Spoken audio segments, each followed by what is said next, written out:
Fala galera, meu nome é Felipe Labrada. Eu vou trazer aqui minha análise do jogo entre São Paulo e Ituano. São Paulo venceu o Ituano lá em Itu por 3-0 com gols de Rodrigo, Igor Vinícius e Galeano, né? O do Rodrigo foi de pênalti, os outros dois não. Os outros dois foi com bola rolando normal. Então, o São Paulo com essa vitória chegou à 7ª vitória seguida e já se classificou para a próxima fase do Paulistão, a fase de mata-mata, as quartas de finais. Agora só aguarda quem pega de quem for o segundo colocado do seu grupo, Ferroviária ou Ponte Preta, né? As duas estão ali, a Ferroviária está na frente com 11 pontos e a Ponte Preta com 10, porém com um jogo a menos, né? O São Paulo também tende a ficar com a melhor campanha, né? Já que tem 4 pontos, faltando apenas 2 rodadas e inclusive tem um confronto direto contra o Corinthians. Porém, esse confronto direto, possivelmente São Paulo vai com o time reserva, já que 2-3 dias depois tem o jogo contra o Racing, né? Outro assunto para se falar do São Paulo do Crespo é que o Crespo atingiu a marca do Cuca, né, em 2004. Ele a passou, na verdade, ele tinha atingido no jogo contra o Santo André, na vitória por 2-0. E com 10 jogos, 8 vitórias, 1 empate e 1 derrota, né? E atingindo a melhor campanha início de campanha do São Paulo no século, né? E agora ele passou o Cuca com 11 jogos, 9 vitórias, 1 empate e 1 derrota, né? Tem o melhor início de campanha do São Paulo no século e o 5º maior da história, né?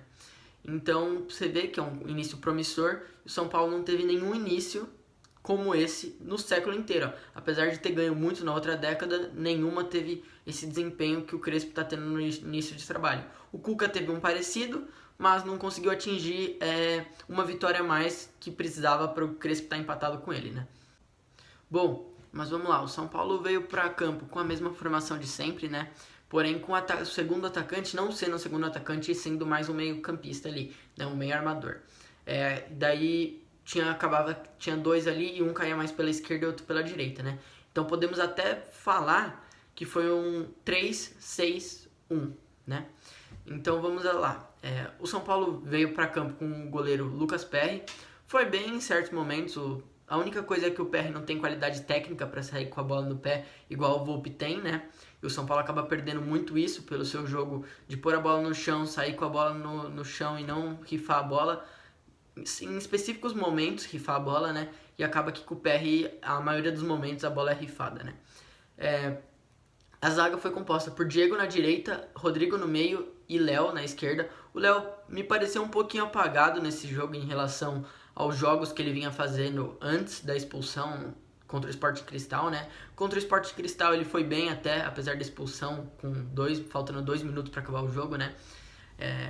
Mas ele não foi tão bem quanto nos outros, porém nada que comprometesse o resultado do São Paulo, até porque o São Paulo venceu por 3-0. O Rodrigo, que não tinha ido bem jogando pelo lado, né? Foi bem jogando pelo meio, seguro, e na bola aérea foi bem, né? Ele não tinha responsabilidade de ajudar o time na progressão no campo, né? Sair com a bola, construir a jogada para o São Paulo, e que não é uma característica dele. A característica dele aparentemente é mais pelo alto mesmo, né? E daí ele não prejudicou e ajudou bastante. O São Paulo foi importante no jogo. O Diego Costa, que era um zagueiro que o Diniz subiu, né? E ele, tava jogando muito bem no começo e depois começou a falhar, daí começou a ir mal. Muita gente falava, esse é o novo Lucão, esse é o novo Lucão. E ontem foi bem, voltou a ir bem, né? Fazia um tempo que o Diego Costa não jogava bem. Contra o Guarani tinha tido uma partida ok, né? E agora ele foi bem, ajudou bastante o time na progressão. Deu o passe pro Galeano na escapada por trás da defesa, né? No primeiro, que resultou no pênalti do primeiro gol do São Paulo, que foi marcado pelo Rodrigo, outro zagueiro, né? E ele foi bem importante pro time nessa, né? Daí o Lisiero e o Luan, os dois bem também. O Luan sempre indo bem, né? E o Lisiero, desde que voltou de lesão, que fazia muito tempo que ele não jogava e voltou a jogar agora com o Crespo, né? Ele foi muito bem também na distribuição de jogo, ajudou muito o time. O time no começo do jogo teve um pouco de dificuldade para passar pelo campo do Ituano, né? Não conseguia tanto avançar, até pelo Ituano estar num 4-1-4-1, né? E o meio de campo está povoado, e daí ele meio que teve que chamar a responsabilidade para distribuir ali a bola um pouco, né? E daí depois que saiu o primeiro gol, o São Paulo conseguiu encontrar mais espaços. Daí nas alas, o Wellington e o Igor Vinícius, né? O São Paulo não acionou tanto as alas como nos jogos com o Reinaldo e e Daniel Alves, até que o Igor Vinícius foi mais acionado que o Wellington, né? Mas os dois foram bem. O Wellington, inclusive, com 6 jogos a menos que o Reinaldo, tem 2 cruzamentos certos a mais, né? O Wellington tem 8 cruzamentos certos em 2 jogos, média de 4 por jogo, e o Reinaldo em 8 jogos tem 6, uma média absurda do Wellington, né? Mas vamos lá. Daí ali, o Thales Costa, que é um volante, um meio-campista, né? Um volante que sai para jogo, um meio-campista, que jogou um pouco mais avançado, né? E foi muito bem o Thales, conseguiu armar algumas jogadas e foi bem. O Benítez ali pelo lado direito, né? Caiu mais pelo lado direito. Não foi espetacular, igual foi, por exemplo, contra o Sporting Cristal. Foi um pouco apagado, mas até pelo lado dele está caindo mais pela direita, né? Ele se destaca, pelo menos no São Paulo, começou a se destacar mais ali pelo lado esquerdo e caindo pelo lado esquerdo, né? Porém jogando centralizado, mas caindo mais pelo lado esquerdo. E pode-se dizer que também foi ok, né? E daí na frente o Galeano, que foi muito bem, o Galeano sofreu o pênalti, fez 2 gols, um impedido, né? Que não era ele que tava... O impedimento foi dele, mas foi lá na origem da jogada, né? Que não se teve uma imagem ao certo para confirmar se ele estava impedido mesmo ou não. Mas no momento do gol ele não estava, né? Foi lá na origem. E foi muito bem, fez seu primeiro gol como profissional, já havia dado 2 assistências contra o Guarani. E agora em 5 jogos ele tem 1 gol e 2 assistências, que é uma média boa para quem jogou só 2 jogos como titular. E é um menino que vem aí, o São Paulo tem que comprar, né? O São Paulo ainda não tem os direitos dele, né? Ele é emprestado, mas tem o passe fixado, né? E creio que seja isso sobre a escalação do São Paulo. E agora eu vou falar um pouco sobre o jogo. Bom, vamos falar do desenvolver do jogo agora, né? O jogo começou com o Ituano variando ali entre a linha alta e a pressão e a linha média e esperando para dar o combate e diminuir os espaços do São Paulo, né? Tanto que não é à toa que o zagueiro do São Paulo, o Léo, teve 110 toques na bola, o Rodrigo 116 e o Diego 114, né? Então é um número elevadíssimo para zagueiros, né? Então a bola ficou ali muito no pé dos três, nesse período que o Ituano fazia a linha média, com meio de campo bastante povoado, que no começo do jogo o São Paulo teve um pouco de dificuldade para ultrapassar esse meio de campo povoado, que era uma marcação no 4-1-4-1, né? Então tinha bastante jogadores ali no meio de campo e o São Paulo tinha um pouco de dificuldade, né? Daí quando o Ituano acabava subindo as linhas, o Ituano deixava a sua defesa exposta ali, porque os jogadores não sabiam, os zagueiros do Ituano, não só os zagueiros, né, a linha defensiva no geral, não se dava bem com a linha alta, né, e tanto que tomou algumas bolas nas costas e uma resultou no pênalti do Galeano, né, e foi assim que o São Paulo abriu o placar e fez 1-0 no jogo, né.